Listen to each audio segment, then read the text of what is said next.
किया गया है उसको देख लेंगे, ख्वाह आज़ाब को दुनिया में ख्वाह क़यामत को दुनिया में। सो उस वक्त दूसरी आलम मतलब क्या है, ये दुनिया नहीं रहेगा, उस टाइम पर दूसरे आलम होगा।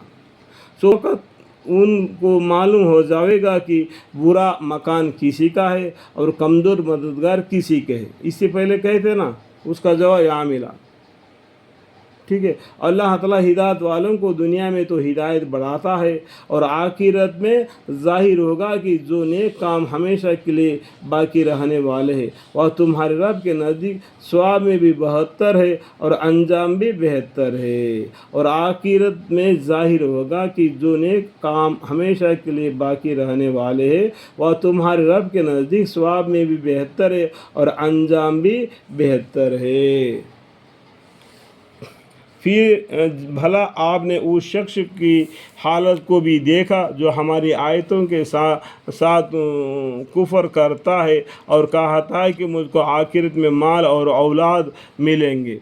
क्या ये शख्स गईब की मतला हो गया है या क्या उसने अल्लाह ताला से कोई अहद इस बात का ले लिया है? हरगिज़ नहीं, महज गलत कहता है और हम इसका कहा हुआ भी लिख लेते हैं और इसके लिए अज़ाब बढ़ाते ले चले जाएंगे और उसकी कही हुई चीज़ों के हम वारिस रह जाएंगे और वह हमारे पास माल औलाद से तन्हा होकर आवेगा। और उन लोगों ने खुदा को छोड़कर और माबूद तजवीज़ कर रखे हैं ताकि उनके लिए वह अल्लाह बासी इज़्ज़त होए। ऐसा हरगिज़ नहीं होगा, बल्कि उनकी इबादत ही का इनकार कर बैठेंगे और उनके मखालफ हो जाएंगे।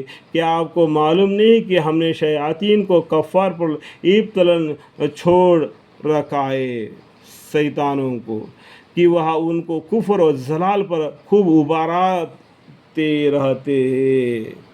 उबराते रहते ताकि वो गलत काम करे, अल्लाह के नज़र से गिर जाए। सो आप उनके लिए जल्दी ना कीजिए, हम उनके बातें खुद शुमार कर रहे जो नामे आमाल लिखे जा रहे। और इस वजह हम मुतकियों को रहमान के दारुल नईम की तरफ मेहमान बनाकर जमा करेंगे, दारुल नईम यानी जन्नत की तरफ, और मुजरिम को दोज़ख की तरफ प्यासा हानकेंगे। अला मग़फ़िर ली, वह कोई सिफारिश का इख्तियार ना रखेगा मगर हाँ जिसने रहमान के पास से इजाज़त ली है। रहमान इजाज़त लेगा वही बोल सकेगा। और ये काफ़ी लोग कहते हैं कि अल्लाह ताला ने औलाद भी इख्तियार कर रखता है।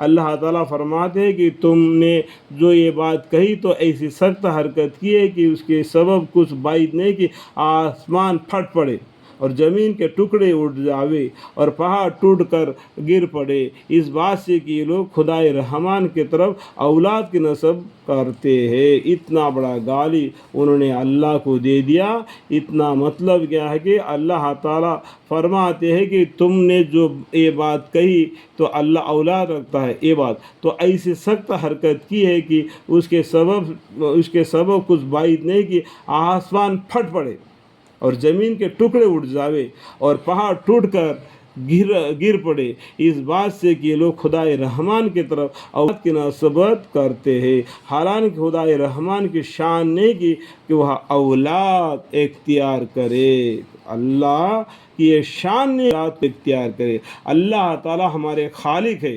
अल्लाह हमें अल्लाह के बंदे हैं। अल्लाह को बीवी ही नहीं तो औलाद कहाँ से हो गई? इतना गंदी हरकत, इतनी गंदी बातें अल्लाह के कह दिए कि इन्होंने अल्लाह ताला औलाद इख्तियार करता है। जैसा कि नसरानी लोग या यहूदी लोग कहते उज़ैर अलैहिस्सलाम को अल्लाह का बेटा, ईसा अलैहिस्सलाम को ये अल्लाह का बेटा, उसी के ऊपर ये लोग जमे बैठे हैं। क्योंकि जितने भी कुछ आसमान और ज़मीन में है सब खुदाए रहमान के रूह पर गुलाम होकर हाजिर होते हैं। तो गुलाम होकर हाजिर होते हैं तो उनके औलाद कैसे हो जाएंगे? समझने की बात है। देखो, क्योंकि जितने भी कुछ आसमान और ज़मीन में है सब खुदाए रहमान के रूह पर गुलाम होकर حاضری ہوتے ہیں۔ اللہم اغفر لی، اللہ تعالیٰ کہنے سننے سے زیادہ نیک عمل کرنے کی توفیق عطا فرمائے۔ قرآن کے معنی پڑھنے سمجھنے سمجھانے میں جو بھی غلطی کوتا ہے مجھ سے غلطی ہو تو مجھے معاف فرمائے اور مجھے علم عطا فرمائے۔ وقل رب زدنی علما، وقل رب زدنی علما، قال رب اشرح لی صدری ویسر لی امری واحلل عقدۃ من لسانی یفقہوا قولی، آمین۔